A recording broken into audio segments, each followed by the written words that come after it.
Hey everyone, welcome back to my channel. Hope you're having a fantastic day so far. So after the 3.2% cost of living adjustment was announced next year in 2024, there are actually going to be 10 states that are going to be receiving an even larger increase than the rest. We're going to be covering what those 10 states are, plus with a government shutdown coming up in just 5 days, the House Republicans just released their plan, so we're going to be covering that as well. And finally, Donald Trump doubled down on his plan that if he does become the next president, that he's going to institute a death penalty for all drug dealers. But before we go ahead and dive into the main content of today's video, if you wouldn't mind helping me out real quickly by just giving this video a like, that just helps out with the good old YouTube algorithm, and also consider subscribing to my channel if you have not already. Okay, so in our lead story for today, once again, Donald Trump is doubling down on his policy that if he does in fact become the next president of the United States, he is going to institute a death penalty, or at least push for one, for all drug dealers. He wants to put an end to drugs within the United States, and this is his plan to do so. So according to The Hill, former President Trump doubled down on calling for the death penalty for drug dealers on Saturday. He said, quote, "President Xi in China controls 1.4 billion people with an iron hand, no drug problems. You know why they have no drug problems?" Trump said at a campaign event in New Hampshire Saturday, "Death penalty for drug dealers." He went on to say, "You want to solve your drug problem, you have to institute a meaningful death penalty for a drug dealer," the president continued. This is the first time the former president has called for the death penalty for drug dealers.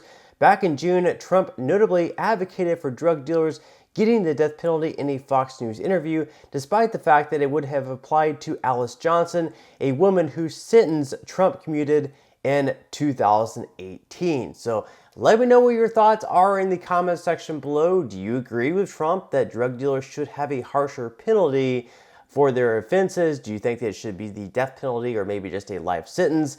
What do you think it should apply? What do you think? How do you think we should solve the drug problem within the United States? Do you think we need to close our borders? Do you think we need to do a better job there? Let me know what your thoughts and comments are below. Now, of course, there are some complications with this plan because first off, to have a death penalty, at least at the federal level, as a federal offense, Congress would need to have to pass a bill, so it would have to go through the House, the Senate, and then to Trump or Biden's desk to be signed into law. We have a lot of Democrats who are against the death penalty, so to even get it past the Senate, where Democrats have a control right now, would be very, very difficult. And then even if they did so, even if they did pass it through Congress, they would only apply to the federal level offenses, whereas most drug offenses happen to be at the state level. So in all 50 states, it would have to pass the state congressional level. It would have to pass through the state House, the state Senate, and then be sent to each governor's desk to be signed into law. So maybe you'd have some conservative states that would pass such a law, but then the mostly left-leaning states, such as maybe California and New York, you probably would not have those same laws happen to pass. So it would be an uphill battle to climb for Trump, most certainly, but it is something that he is throwing out there. Now, of course, in some other news, of course, as in the main title of this video shows, Social Security benefits are going to be increasing even more in 10 states in particular than the rest. We're going to be covering what those states are. So according to the Motley Fool, here are the 10 states. Below you'll find the 10 states where retired workers' Social Security checks are expected to see the biggest increases in 2024. The average retired worker benefit per month as of December 2022 is listed after each state, along with the expected average increase, factoring in a 3.2% COLA. So of course, this is going to be for 2024, the data. So the first state that's going to be receiving the largest increase happens to be Connecticut. That happens to be a $2,020 benefit, or a $64 increase for 2024. As far as New Jersey goes, that's going to be the second place.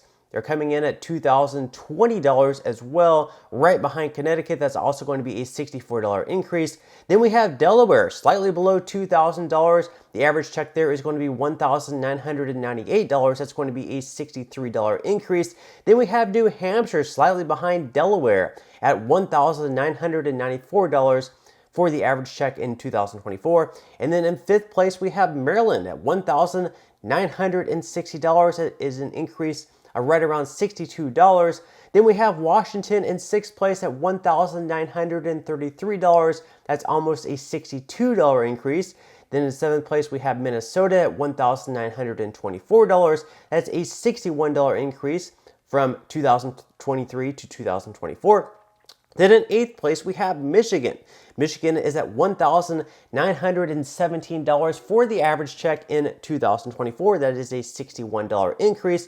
Then in 9th place, we have Massachusetts at $1,910 for the average check in 2024. And then finally, in 10th place, we have Utah with an average check of $1,900. Now, the article goes on to say that according to data from the U.S. Bureau of Labor Statistics, which was compiled by Forbes Advisor, the average annual salary across the country is $59,248. A total of 17 states sport an annual average wage above the national average, including Massachusetts at $76,600, Washington at $72,350, New Jersey at $70,890, Maryland at $69,750, Connecticut at $69,310, Minnesota, New Hampshire, and Delaware.